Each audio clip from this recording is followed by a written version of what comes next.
సంవత్సర కాల బైబిల్ పఠన ప్రణాళికలో 174వ రోజు జూన్ 22వ తారీఖు. ఈనాటి అనుదిన బైబిల్ పఠనములో 2 అధ్యాయములు పరిశుద్ధ గ్రంథములోని పాత నిబంధన గ్రంథము నుండి న్యాయాధిపతులు 20వ అధ్యాయము మరియు 21వ అధ్యాయము. ఈనాటి భాగంలోని 2 అధ్యాయములలో మొదటి అధ్యాయము న్యాయాధిపతులు 20వ అధ్యాయంలో ఉన్న 48 వచనములు.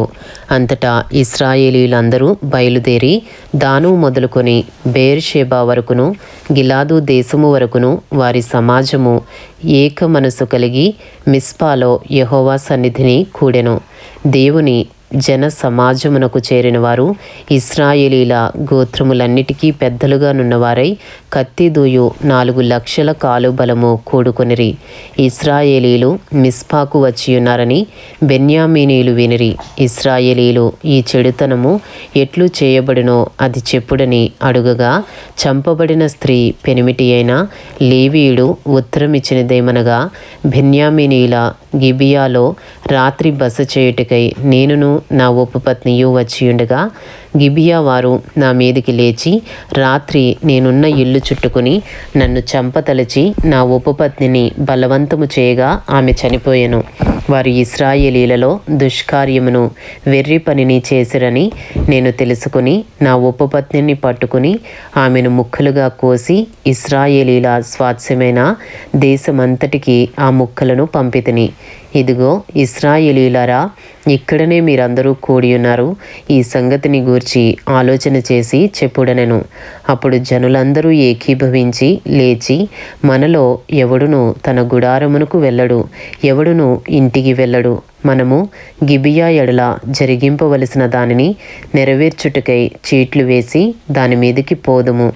జనులు బెన్యామీనీల గిబియాకు వచ్చి ఇశ్రాయేలీలలో జరిగిన వెర్రితనము విషయమై పగ తీర్చుకొనుటకు వెళ్ళువారి కొరకు ఆహారము తెచ్చుటకై మనము ఇశ్రాయేలీల గోత్రములన్నిటిలో 100కి 10 మంది మనుషులను, 1000కి 100 మందిని, 10,000కు 1000 మందిని ఏర్పరచుకుందుము రండని చెప్పుకొనిరి. కాబట్టి ఇశ్రాయేలీలందరూ ఒక్క మనుషుడైనట్టుగా ఏకీభవించి ఆ ఊరి వారితో యుద్ధము చేయుటకు కూడిరి. న్యాయాధిపతులు 20వ అధ్యాయము 12వ వచనము నుండి. ఇశ్రాయేలీలు బెన్యామీనీలందరి యొద్దకు మనుషులను పంపి, మీలో జరిగిన ఈ చెడుతనమేమిటి? గిబియాలోనున్న ఆ దుష్టులను అప్పగించుడి, వారిని చంపి ఇశ్రాయేలీలలో నుండి దోషమును పరిహరింపజేయుదుమని పలికింపగా, బెన్యామీనీలు తమ సహోదరులకు ఇశ్రాయేలీల మాట విననొల్లక యుద్ధమునకు బయలుదేరవలెనని తమ పట్టణములలో నుండి వచ్చి గిబియాలో కూడుకొనిరి. ఆ దినమున బెన్యామీనీలు తమ జనసంఖ్యను మొత్తము చేయగా 700 మంది అయిన గిబియా నివాసులు గాక కత్తిదూయ సమర్థులై పట్టణము నుండి వచ్చిన వారు 26,000 మంది అయిరి. ఆ సమస్త జనములో ఏర్పరచబడిన 700 మంది ఎడమ చేతి వాటము గలవారు. వీరిలో ప్రతి వాడును గురిగా ఉంచబడిన తల వెంట్రుక మీదికి వడిసెల రాయి తప్పక విసరగలవాడు.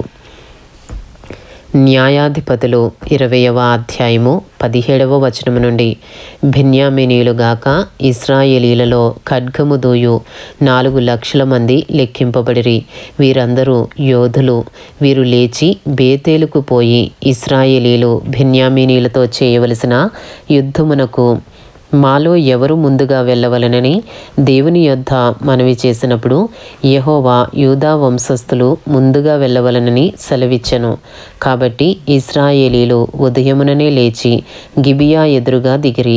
ఇశ్రాయేలీలు బెన్యామీనీలతో యుద్ధము చేయ బయలుదేరినప్పుడు ఇశ్రాయేలీలు గిబియా మీద పడుటకు యుద్ధ పంక్తులు తీర్చగా, బెన్యామీనీలు గిబియాలో నుండి బయటకు వచ్చి ఆ దినమున ఇశ్రాయేలీలలో 22,000 మందిని నేల కూల్చిరి.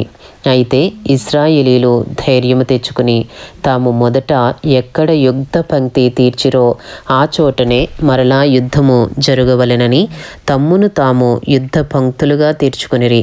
మరియు ఇశ్రాయేలీలు పోయి సాయంకాలము వరకు యెహోవా ఎదుట ఏడ్చుచు, మా సహోదరులైన బెన్యామీనీయులతో యుద్ధము చేయుటకు తిరిగిపోదుమా అని యెహోవా యొద్ద విచారణ చేయగా, యెహోవా వారితో యుద్ధము చేయబోవుడని సెలవిచ్చెను. న్యాయాధిపతులు 20వ అధ్యాయము 24వ వచనము నుండి.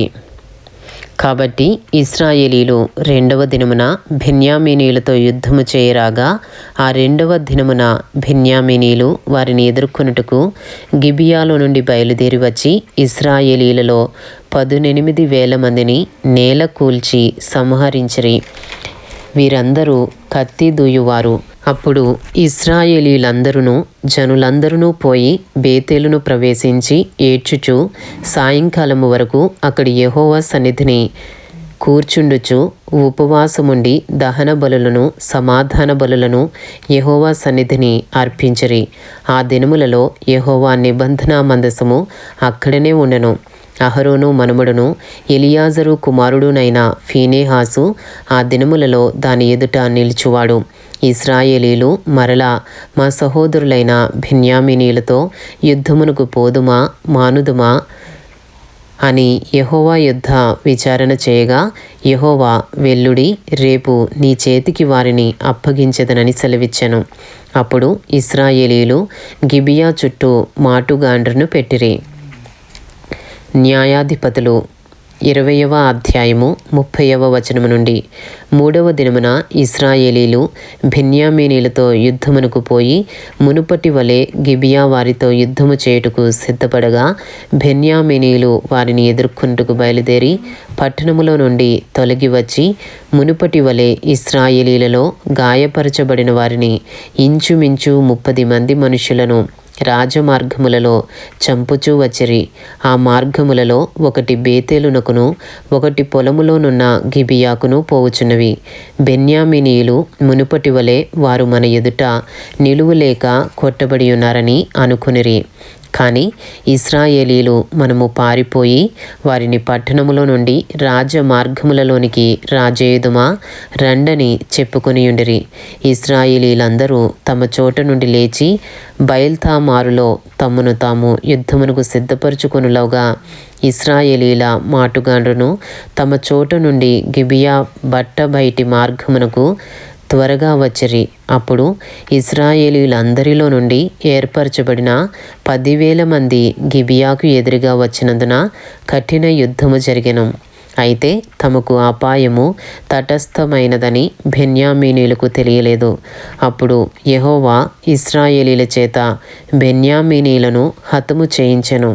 ఆ దినమున ఇశ్రాయేలీలు బెన్యామీనీయులలో 25,100 మంది మనుషులను చంపిరి. వీరందరూ కత్తిదూయువారు. న్యాయాధిపతులు 20వ అధ్యాయము 36వ వచనము నుండి. బెన్యామీనీయులు జరుగుదాని చూచి తమకు అపజయము కలిగినదని తెలుసుకొనిరి. ఇశ్రాయేలీలు తాము గిబియా మీద పెట్టిన మాటుగాండ్రను నమ్మి బెన్యామీనీయులకు స్థలమిచ్చిరి. మాటుననున్నవారు త్వరపడి గిబియాలో చొరబడి కత్తివాతను ఆ పట్టణములోని వారినందరినీ హతము చేసిరి. ఇశ్రాయేలీలకును మాటుగాండ్రకును నిర్ణయమైన సంకేతం ఒకటి ఉండెను. అదేదనగా వారు పట్టణములో నుండి పొగ గొప్ప మేఘము వలె లేచినట్లు చేయుటయే. ఇశ్రాయేలీలు యుద్ధము నుండి వెనుక తీసి తిరిగినప్పుడు బెన్యామీనీయులు వీరు మొదటి యుద్ధములో అపజయం పొందినట్లు మన చేత ఓడిపోదురు కదా అనుకుని చంపనారంభించి ఇశ్రాయేలీలలో ఇంచుమించు 30 మంది మనుషులను హతము చేసిరి. అయితే పట్టణము నుండి ఆకాశము తట్టు స్తంభరూపముగా పొగ పైకి లేవనారంభింపగా బెన్యామీనీయులు వెనుక తట్టు తిరిగి చూచిరి. అప్పుడు ఆ పట్టణమంతయు ధూమమయమై ఆకాశమునికి ఎక్కుచుండెను. ఇశ్రాయేలీలు తిరిగినప్పుడు బెన్యామీనీయులు తమకు అపజయము కలిగినదని తెలుసుకుని విభ్రాంతి నొంది ఎడారి మార్గము తట్టు వెళ్ళుదమని ఇశ్రాయేలీల ఎదుట వెనుకకు తిరిగిరి. గాని యుద్ధమున తరముబడగా పట్టణములలో నుండి వచ్చిన వారు మధ్య మార్గమందే వారిని చంపిరి. ఇశ్రాయేలీలు బెన్యామీనీయులను చుట్టుకుని తరిమి తూర్పు దిక్కున గిబియాకు ఎదురుగా వారు దిగిన స్థలమున వారిని త్రొక్కుచుండిరి. అప్పుడు బెన్యామీనీలలో 18,000 మంది మనుషులు పడిపోయిరి. వీరందరూ పరాక్రమవంతులు. అప్పుడు మిగిలిన వారు తిరిగి ఎడారిలోనున్న రిమ్మోను బండకు పారిపోగా, వారు రాజమార్గములలో చెదరియున్న 5,000 మంది మనుషులను చీలదీసి గిదోము వరకు వారిని వెంటాడి తరిమి వారిలో 2,000 మందిని చంపిరి.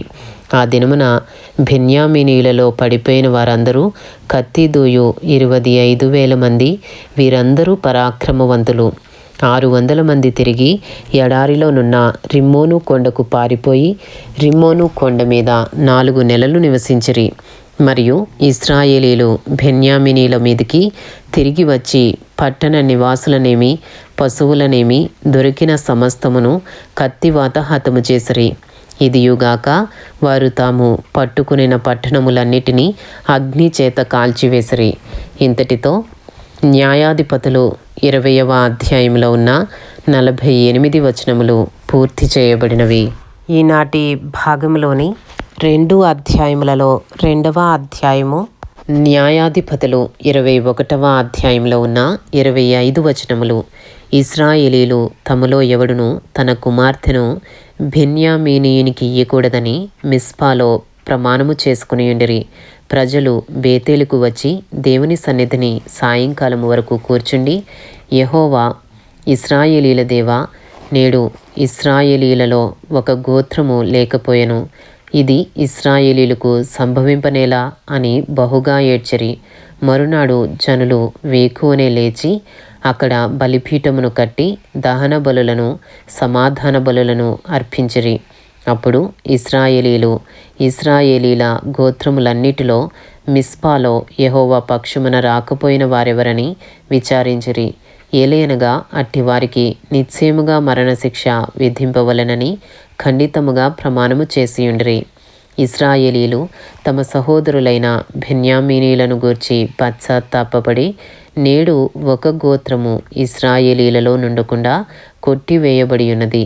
మిగిలియున్న వారికి భార్యలు దొరుకునట్లు మనము మన కుమార్తెలను వారికి పెండ్లి చేయమని యెహోవా తోడని ప్రమాణము చేసితిమి కదా, వారి విషయములో ఏమి చేయగలము అని చెప్పుకొనిరి. మరియు వారు ఇశ్రాయేలీల గోత్రములలో యెహోవా పక్షమున మిస్పాకు రానిది ఏదని విచారింపగా, సమాజమునకు చేరిన యాబేష్గిలాదు నుండి సేనలోనికి ఎవడునూ రాలేదని తేలెను. జనసంఖ్య చేసినప్పుడు యాబేష్గిలాదు నివాసులలో ఒకడునూ అక్కడ ఉండలేదు. కాబట్టి సమాజపు వారు పరాక్రమవంతులైన 12,000 మంది మనుషులను పంపించి, మీరు పోయి స్త్రీలనేమి పిల్లలనేమి యాబేష్గిలాదు నివాసులనందరినీ కత్తివాతను హతము చేయుడి. మీరు చేయవలసినదేమనగా, ప్రతి పురుషుని పురుష సంయోగము ఎరిగిన ప్రతి స్త్రీని నశింపజేయవలెనని చెప్పిరి. యాబేష్గిలాదు నివాసులలో పురుష సంయోగము ఎరుగని 400 మంది కన్యలైన స్త్రీలు దొరకగా, కనాను దేశమందలి షిలోహులోనున్న సేనలోనికి వారిని తీసుకుని వచ్చిరి. న్యాయాధిపతులు 21వ అధ్యాయము 13వ వచనము నుండి. ఆ సర్వ సమాజము రిమ్మోను కొండలోనున్న బెన్యామీనీలతో మాటలాడుటకును వారిని సమాధానపరచుటకును వర్తమానము పంపగా, ఆ వేళను బెన్యామీనీలు తిరిగి వచ్చిరి. అప్పుడు వారు తాము యాబేష్గిలాదు స్త్రీలలో బ్రతుకనిచ్చిన వారిని వారికిచ్చి పెండ్లి చేసిరి. ఆ స్త్రీలు వారికి చాలకపోగా, యెహోవా ఇశ్రాయేలీల గోత్రములలో లోపము కలుగజేసియుండుట జనులు చూచి బెన్యామీనీలను గూర్చి పశ్చాత్తాపపడిరి. సమాజ ప్రధానులు బెన్యామీను గోత్రములో స్త్రీలు నశించియుండుట చూచి, మిగిలిన వారికి భార్యలు దొరుకునట్టు మనమేమి చేయుదుమని యోచించుకుని, ఇశ్రాయేలీలలో నుండి ఒక గోత్రము తుడిచివేయబడకుండున్నట్లు బెన్యామీనీలలో తప్పించుకునిన వారికి స్వాస్థ్యముండవలెననిరి. ఇశ్రాయేలీలలో ఎవడైనను తన కుమార్తెను బెన్యామీనీయునికి ఇచ్చిన ఎడల వాడు నిర్మూలము చేయబడునని ప్రమాణము చేసి ఉన్నాము గనుక మనము మన కుమార్తెలను వారికి పెండ్లి చేయకూడదని చెప్పుకొనుచుండిరి. కాగా వారు బెన్యామీనీయులతో ఇట్లనిరి, ఇదిగో, బేతేలుకు ఉత్తర దిక్కున బేతేలు నుండి షెకెమునకు పోవు రాజమార్గమునకు తూర్పుననున్న లెబోనాకు దక్షిణ దిక్కున యెహోవాకు పండుగ ఏటేటా షిలోహులో జరుగునని చెప్పి బెన్యామీనీలను చూచి, మీరు వెళ్ళి ద్రాక్ష తోటలలో మాటున నుండి షిలోహు స్త్రీలు నాట్యమాడు వారితో కలిసి నాట్యమాడుటకు బయలుదేరగా ద్రాక్ష తోటలలో నుండి బయలుదేరి వచ్చి పెండ్లి చేసుకొనుటకు ప్రతి వాడును షిలోహు స్త్రీలలో ఒకదాని పట్టుకుని బెన్యామీనీల దేశమునకు పారిపోడి. తరువాత వారి తండ్రులైనను సహోదరులైనను వాదించుటకు మీ యొద్దకు వచ్చిన ఎడల మేము ఆ యుద్ధమును బట్టి వారిలో ప్రతి వానికిని పెండ్లికి స్త్రీ దొరకలేదు గనుక ఈ స్త్రీలను దయచేసి మాకియుడి. ఈ సమయమున వారికిచ్చిన ఎడల మీరు అపరాధులగుదురు గనుక మాకిచ్చినట్లుగా ఇయుడని వారితో చెప్పెదమనిరి. కాగా బెన్యామీనీలు అట్లు చేసి తమ లెక్క చొప్పున నాట్యమాడిన వారిలో నుండి స్త్రీలను పట్టుకుని వారిని తీసుకుని పోయి తమ స్వాస్థ్యమునకు వెళ్ళి పట్టణములను కట్టి వాటిలో నివసించిరి. అటు పిమ్మట ఇశ్రాయేలీలలో ప్రతివాడును అక్కడి నుండి తమ గోత్రస్థానములకును కుటుంబములకును పోయెను. అందరూ అక్కడి నుండి బయలుదేరి తమ స్వాస్థ్యములకు పోయిరి. ఆ దినములలో ఇశ్రాయేలీలకు రాజు లేడు. ప్రతివాడును తన తన ఇష్టానుసారముగా ప్రవర్తించుచు వచ్చెను. ఇంతటితో న్యాయాధిపతులు 21వ అధ్యాయంలో ఉన్న 25 వచనములు పూర్తి చేయబడినవి. అలాగే న్యాయాధిపతులలో ఉన్న 21 అధ్యాయములు పూర్తి చేయబడినవి. ఇంతటితో పరిశుద్ధ గ్రంథంలోని 7వ పుస్తకమైన పాత నిబంధన గ్రంథంలోని న్యాయాధిపతులు సమాప్తము. ఈనాటి భాగంలోని 2 అధ్యాయములు న్యాయాధిపతులు 20వ అధ్యాయము మరియు 21వ అధ్యాయము పూర్తి చేయబడినవి. Thank you lord.